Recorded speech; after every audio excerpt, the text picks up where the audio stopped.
ನಮಸ್ಕಾರ ಸ್ನೇಹಿತರೆ. ಭಾರತ ಹಾಗೂ ಇಂಗ್ಲೆಂಡ್ ನಡುವಿನ ಮೊದಲ ಟೆಸ್ಟ್ ನ ಮೊದಲ ದಿನವೇ ಆಲ್ಔಟ್ ಆದ ಇಂಗ್ಲೆಂಡ್. ಮೊದಲ ಟೆಸ್ಟ್ ನ ಮೊದಲ ದಿನದಲ್ಲೇ ಸ್ಫೋಟಕ ಆಟವಾಡಿ ವಿಶ್ವ ದಾಖಲೆ ನಿರ್ಮಿಸಿದ ಯಶಸ್ವಿ ಜೈಸ್ವಾಲ್.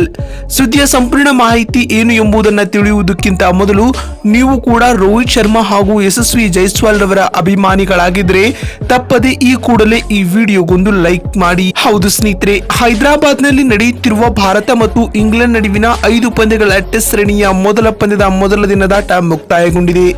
ದಿನದಾಟದ ಅಂತ್ಯಕ್ಕೆ ಟೀಂ ಇಂಡಿಯಾವು 1 ವಿಕೆಟ್ ಕಳೆದುಕೊಂಡು 119 ರನ್ ಕಲೆ ಹಾಕಿದೆ. ತಂಡದ ಪರ ಅಜೇಯ 76 ರನ್ ಕಲೆ ಹಾಕಿರುವ ಆರಂಭಿಕ ಆಟಗಾರ ಯಶಸ್ವಿ ಜೈಸ್ವಾಲ್ ಹಾಗೂ 14 ರನ್ ಸಿಡಿಸಿರುವ ಶುಭ್ಮನ್ ಗಿಲ್ ರವರು ಎರಡನೇ ದಿನದಾಟಕ್ಕೆ ಬ್ಯಾಟಿಂಗ್ ಕಾಯ್ದುಕೊಂಡಿದ್ದಾರೆ. ಜೈಸ್ವಾಲ್ ಜೊತೆ ಇನ್ನಿಂಗ್ಸ್ ಆರಂಭಿಸಿದ್ದ ನಾಯಕ ರೋಹಿತ್ ಶರ್ಮಾ ರವರ ರೂಪದಲ್ಲಿ ತಂಡ ಏಕೈಕ ವಿಕೆಟ್ ಕಳೆದುಕೊಂಡಿದೆ. ಹೌದು, ಈ ಒಂದು ಪಂದ್ಯದಲ್ಲಿ ಟಾಸ್ ಗೆದ್ದು ಮೊದಲು ಇನ್ನಿಂಗ್ಸ್ ಆರಂಭಿಸಿದ ಇಂಗ್ಲೆಂಡ್ ತಂಡ ಮೊದಲ ದಿನದ 3ನೇ ಸೆಷನ್ ನಲ್ಲಿ 246 ರನ್ಗಳಿಗೆ ಆಲ್ಔಟ್ ಆಗುವ ಮೂಲಕ ಇನ್ನಿಂಗ್ಸ್ ಮುಗಿಸಿದೆ. ತಂಡದ ಪರ ಆರಂಭಿಕನಾಗಿ ಕಣಕ್ಕಿಳಿದ ಜಾಕ್ ಕ್ರಾಲಿ ರವರು 20 ರನ್ ಹಾಗೂ ಬೆನ್ ಡಕೆಟ್ ರವರು 35 ರನ್ ಮೊದಲ ವಿಕೆಟ್ಗೆ 50 ರನ್ಗಳ ಜೊತೆ ಆಟ ನೀಡಿದರು.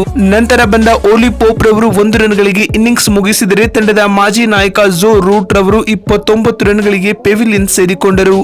ಅನುಭವಿ ಆಟಗಾರ ಜಾನಿ ಬೇರ್ಸ್ಟೋ ಕೂಡ 37 ರನ್ಗಳಿಗೆ ಇನ್ನಿಂಗ್ಸ್ ಮುಗಿಸಿದರು. ಆದರೆ ಕೆಳ ಕ್ರಮಾಂಕದಲ್ಲಿ ನಾಯಕನ ಇನ್ನಿಂಗ್ಸ್ ಆಡಿದ ಬೆನ್ ಸ್ಟೋಕ್ಸ್ ಅವರು 6 ಬೌಂಡ್ರಿ ಹಾಗೂ 3 ಸಿಕ್ಸರ್ಗಳ ಸಹಿತ 70 ರನ್ಗಳ ಸ್ಫೋಟಕ ಇನ್ನಿಂಗ್ಸ್ ಆಡಿದರು.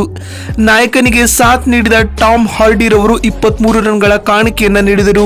ಇನ್ನುಳಿದಂತೆ ಇಂಗ್ಲೆಂಡ್ ತಂಡದ ಯಾವುದೇ ಬ್ಯಾಟರ್ಗೆ ಭಾರತದ ಸ್ಪಿನ್ ದಾಳಿಯ ಮುಂದೆ ಹೆಚ್ಚು ಹೊತ್ತು ಕ್ರೀಸ್ ನಲ್ಲಿ ನಿಲ್ಲಲು ಸಾಧ್ಯವಾಗಲೇ ಇಲ್ಲ.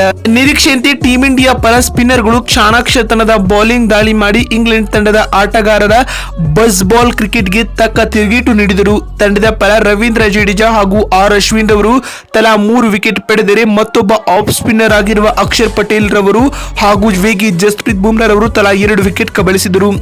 ಇಂಗ್ಲೆಂಡ್ ತಂಡವನ್ನ 246 ರನ್ಗಳಿಗೆ ಆಲ್ಔಟ್ ಮಾಡಿ ತನ್ನ ಮೊದಲ ಇನ್ನಿಂಗ್ಸ್ ಆರಂಭಿಸಿದ್ದ ಭಾರತಕ್ಕೆ ಯಶಸ್ವಿ ಜೈಸ್ವಾಲ್ ಹಾಗೂ ನಾಯಕ ರೋಹಿತ್ ಶರ್ಮಾ ರವರು ಸ್ಫೋಟಕ ಆರಂಭವನ್ನ ಒದಗಿಸಿದರು. ಹೀಗಾಗಿ ಟೀಂ ಇಂಡಿಯಾವು ತನ್ನ ಮೊದಲ ದಿನದಾಟದ ಅಂತ್ಯಕ್ಕೆ 23 ಓವರ್ ಬ್ಯಾಟಿಂಗ್ ಮಾಡಿ 119 ರನ್ ಕಲೆ ಹಾಕಲು ಸಾಧ್ಯವಾಯಿತು.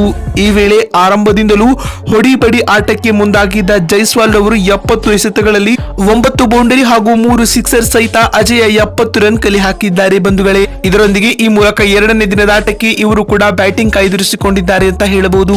ಬಂಧುಗಳೇ, ಯಶಸ್ವಿ ಜೈಸ್ವಾಲ್ ರವರು ಇಲ್ಲಿಂದ ತಮ್ಮ ಟೆಸ್ಟ್ ವೃತ್ತಿ ಜೀವನದ ಶತಕವನ್ನು ಸಿಡಿಸಬಹುದಾ ಅಥವಾ ಇಲ್ಲವಾ ಎನ್ನುವ ನಿಮ್ಮ ಅನಿಸಿಕೆ ಹಾಗೂ ಅಭಿಪ್ರಾಯಗಳನ್ನ ಕಾಮೆಂಟ್ ಮಾಡುವ ಮೂಲಕ ತಪ್ಪದೆ ತಿಳಿಸಿ. ವಿಡಿಯೋವನ್ನ ಇಲ್ಲಿವರೆಗೂ ನೋಡಿದ್ದಕ್ಕಾಗಿ ಧನ್ಯವಾದಗಳು. ಮತ್ತೊಂದು ವಿಡಿಯೋದಲ್ಲಿ ಸಿಗೋಣ. ಅಲ್ಲಿವರೆಗೂ ನಮಸ್ಕಾರ.